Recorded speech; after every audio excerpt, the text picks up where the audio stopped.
ইতিমধ্যে আমরা শেরপুর পৌরসভা পৌরনুহাটা আমরা এসেছি। এখানে গরুর বাজারে শেরপুর পানি সম্পদ থেকে জানতে পেরেছি, শেরপুরে এই গরুর হাটে বিভিন্ন ক্রেতা এবং বিক্রেতা ভাইরা যে জানতে পেরেছি, বিক্রেতা ভাইরা বলেছে যে আমরা গরু বাজারে নিয়ে ন্যায্য মূল্য পাচ্ছি না। বর্তমানে যে খোল ভুসি পুরা বিভিন্ন দাম বেশি, তারা লাভবান হচ্ছে না। গরুর বাজার খুবই কম দাম বিক্রেতা ভাইদের কাছে শুনতে পেয়েছি।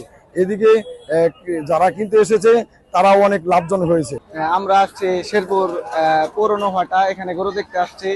মোটামুটি ভালোই হাট, এখানে খুবই সুন্দর মনোরম পরিবেশে এবার কুরবানির গরুর হাট অনুষ্ঠিত হয়েছে। আমরা দেখতেছি মোটামুটি ভালোই, দাম দর ভালোই, এবার কম। এবার কুরবানি দিয়ে মানুষ মজা পাবে, কারণ গরুর দাম এবার তুলনামূলক ভাবে কম। গরু বালাই উঠে দেখতেছি এটা।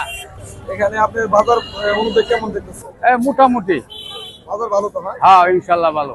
এই ছিল আমাদের শেরপুর পৌরনুহাটার শেষ খবর। এখানে জাঁকজমট ভাবে গরুর বেচা কিনা হচ্ছে, আমরা ইতিমধ্যে জানতে পেরেছি।